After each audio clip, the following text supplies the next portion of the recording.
everybody. Welcome to the show. You know where you are, the 9 at 9 with me, Tigo. And last month, if you were watching, we had Greg Coakley on. We were talking about the business of music.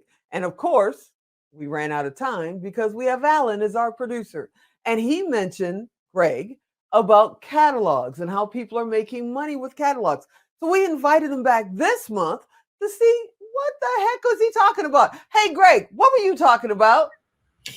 Well, if I remember correctly, because it's been like a long time, but if I can remember correctly, what you had asked me a question about these artists making money, Yeah. and I think my response to you was, "Oh no, I remember now. We were talking about vinyl and the Yeah.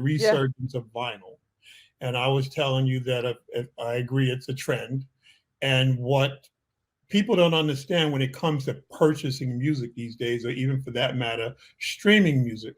When it comes to that, most of these legacy artists don't own their catalogs. Even the ones that did, Tina Turner be an example. If you looked at it in the media in the last few months, Tina just Mhm. sold her whole catalog. Lil Wayne sold his catalog for 100, I think it was $100 million. Wow.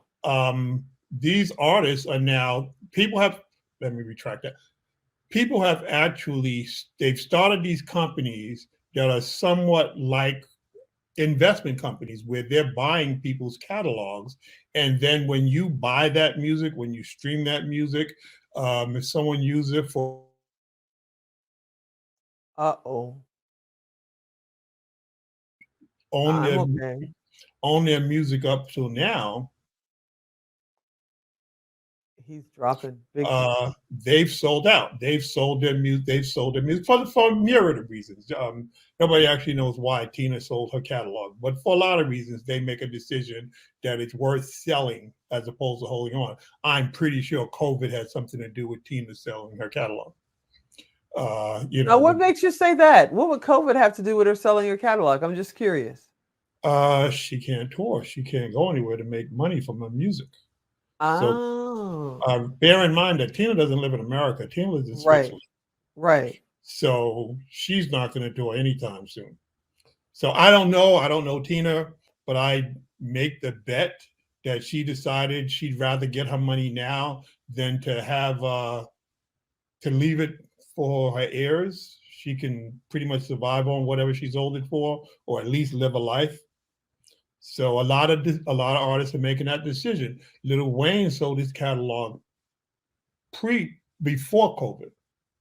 He made that decision, I'm sure, based on $100 million in the hand right now versus whatever he'll make over his lifetime.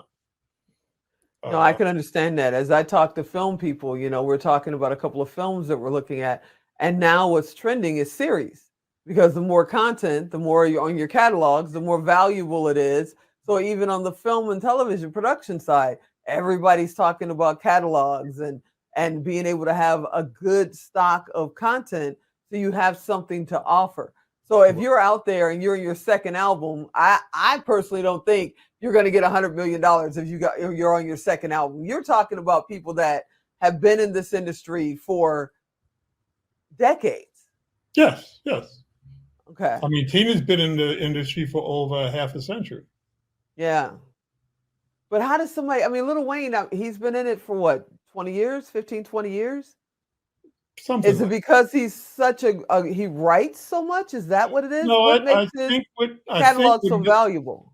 I think with Little Wayne, they were looking at, as opposed to him, the people that purchased his music was looking at how hot is music now and how it is now and how valuable it will be in the future. They're literally like the stock exchange betting on Little Wayne's music being around for the next half a century. And they will make the money off of that as it goes on. Just think about his genre of music and the kids that listen to it.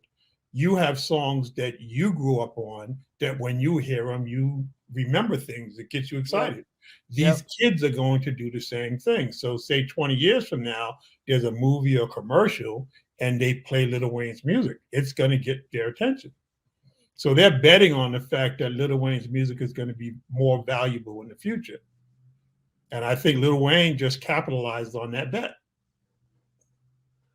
So when you say they are investing and buying this and it's an act, I mean, you talking like a stock exchange, like a investments brokerage? I mean, how does that work? It works more like like a brokerage company. I'm not going to name any of name. I'm not going to name any of the companies, but there's about three big ones.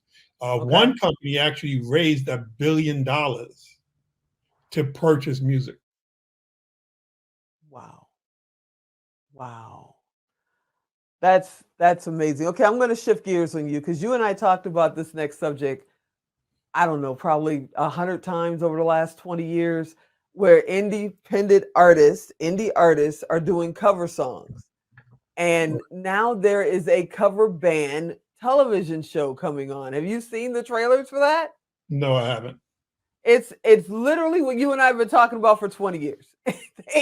they are bringing bands in and they're deciding who's the best Earth, Wind and Fire cover band, who's the best Tina Turner cover band, who's the best, Chicago cover band. And I'm sitting there going, man, we talked about that for years. Why is it? I know it's because they don't own the rights, but neither does the artist. Why is it so hard for independent artists who do cover songs to break out of that and get their original music even heard? Because most artists are artists. They don't want to do covers. They feel it demeans them. They think their music is so great. Why am I going to play someone else's music? People need to hear my music and see how great I am. And unfortunately, a lot of these artists don't understand that you can get more people to pay attention to you if you introduce yourself by something that they already know. It's kind of like if you went to a networking event, you're at a big networking event and you're there alone. So you're running around, stumbling around, trying to get people to read your name tag and know who you are. But all of a sudden you walk into that same event with, let's say, Tina Turner. How many people are going to pay attention to you now that you're with Tina? Oh, everybody. Right. Everybody. Now you are the man or the woman because how are you connected to them? How did you get connected? So that brings up a question. If you're just getting started or if you've been struggling for years, how do you get into the right environment in front of the right people? We're talking 2021. It's a whole nother world now than it was in the past. So it's easier. I won't say it's easy, but it's much easier now. Just like you said about the movie and film industry, what young artists need to do now is get as much content out there as possible. So many barriers have been taken down since my day of the music industry, where you had to get someone to get your music on radio, and you had to get, you got somebody to license your music, and hopefully you can get a commercial or get it on a TV show. Nowadays, you have social media where you have four major social media networks that you can get your music up on for free. You own it, you can put it up there. Just get it out there, whether it's you performing it live, whether it's a music video, whether it's you strumming a guitar in your living room. Just get your music out there as much as possible, because the more ears that can hear it, the more opportunity that you have, and who knows what can come from that opportunity. I bear in mind that Justin Bieber was found on YouTube. Yeah. A lot of artists have been found on YouTube. A lot of artists were found on YouTube. They put their music out there. Someone famous heard it, liked it, paid more attention to it. And before you knew it, Justin's career started. We're about to get out of here on this episode, and I know you're retiring, quote unquote. You've been talking about it forever, retiring from the music industry. Our next interview, we're going to talk about that next adventure you're on. But I do want to ask you, if you could do it all over again, would you do it? Yeah. No question. That's all I want to ask you. You guys, you do it differently. See, we got to bring them back. Now we got to bring them back to find out what would be different. That's why we have experts every day. Okay, so go to GregCoakley.com and check him out. Make sure you check out everything he's talking about. If you want to understand the business of music, you want to get around the people that know, you want to get connected to Greg Coakley. But I'm going to tell you right now, he's not going to mess around. Don't waste his time. But if you're serious, he's serious for you. All right, I can't believe it. I did it. Alan didn't cut me off.